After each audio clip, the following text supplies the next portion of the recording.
গতকাল রাতে ময়নাগুড়িতে ৩১ নম্বর জাতীয় সড়কে গলাকাটা অবস্থায় এক যুবকের দেহ উদ্ধার। মৃতদেহকে ঘিরে পরিবারের সদস্যরা ধন্দে এটা খুন না দুর্ঘটনা।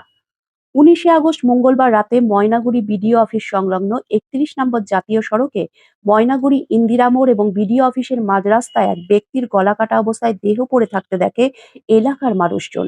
পরবর্তীতে এলাকাবাসীরা থানায় খবর দিলে পুলিশ এসে দেহটি উদ্ধার করে ময়নাগুড়ি গ্রামীণ হাসপাতালে নিয়ে আসলে হাসপাতালে কর্তব্যরত চিকিৎসক ওই যুবককে মৃত বলে ঘোষণা করে।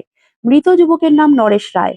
বয়স আনুমানিক ৩৫ বছর। তার বাড়ি মাধবডাঙ্গা ২ নং গ্রাম পঞ্চায়েতের বড়কামাত রাজারহাট এলাকায়। মৃত ব্যক্তি গত কয়েকদিন আগে আসাম থেকে বাড়িতে এসেছিল। আসামে এলএনটিতে কাজ করে বলে জানান তার দাদা ধনেশ্বর রায়। গতকাল তার ভাই আসামে যাওয়ার জন্য বাড়ি থেকে রওনা দেয় ময়নাগুড়িতে। সঙ্গে ছিল তার দাদা ধনেশ্বর রায়।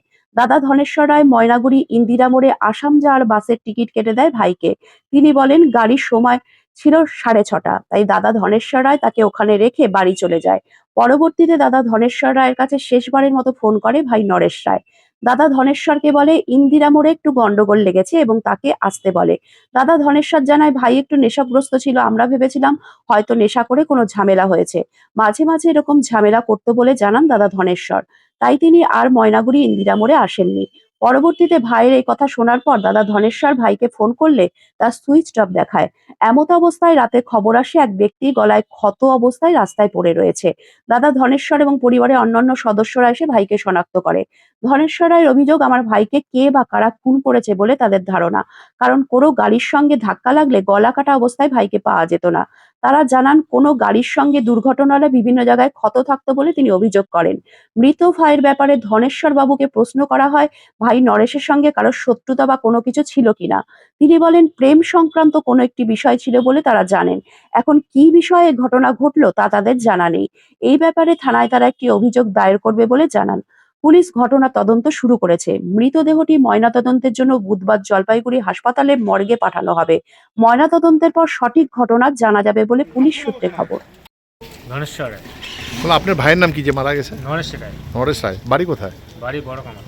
আপনার কোন রাজারহাট মোড়। রাজারহাট কোন গ্রাম পঞ্চায়েত এটা? মাধবডাঙ্গা 2। বললাম কি হয়েছে বলেন তো? কালকে তো আসামে যাওয়ার কথা। আমি ইন্দিরা মোড়ে নামাই দিলাম। নামা দিয়ে টিকিট কাটাই দিলাম, বাসে যাবে 6টার বাসে। তা আমি 4:30টার সময় নামাই দিলাম। নামা দেওয়ার পর বলল, দাদা 1 ঘন্টা 1.5 ঘন্টা দেরি আছে, তুই চলে যা, তোর শরীর ভালো না, তুই চলে যা। তা ঠিক আছে, আমি চলে যাই।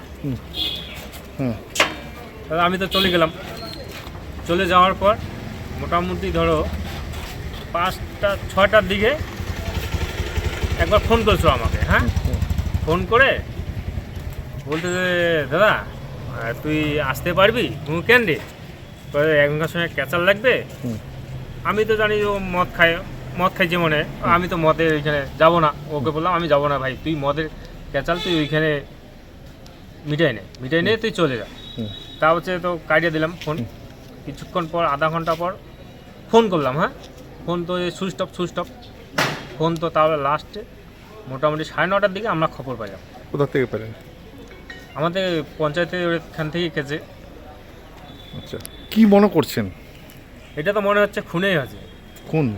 তো আপনার ভাইয়ের সঙ্গে কি কারো কোনো শত্রুতা ছিল? সেটা তো বলতে পারবো না, কিন্তু মেয়ে নিয়ে একটু ঝামেলা চলছিল। ফোনে কথা শোনা যায়, কিন্তু সামনাসামনি তো বলে না আমাকে, দাদা হিসেবে তো বলে না। কি অবস্থায় পাওয়া গেছে আপনার ভাইকে? আমরা তো হাসপাতালে দেখছি। হ্যাঁ, কি অবস্থায়? গলাটা কাটা। এটা কি অ্যাক্সিডেন্ট হলে তো মোটামুটি মাথায় বাড়ি লাগবে, পায়ে বাড়ি লাগবে। কি মনে করছেন খুন? খুনেই হবে এটা। আপনারা থানায় অভিযোগ জানাইছেন? জানাইছি। আপনার মানে ভাই কি করতো? বাইরে কাজ করতে এলএনটি কোম্পানিতে। কোন জায়গায় সেটা? আসামে, যে কি জায়গাটার নাম? আসামে। L&T company. কি বিয়ে করছে? না, বিয়ে করেনি। আপনার নাম? আমার নাম ধনেশ্বর রায়।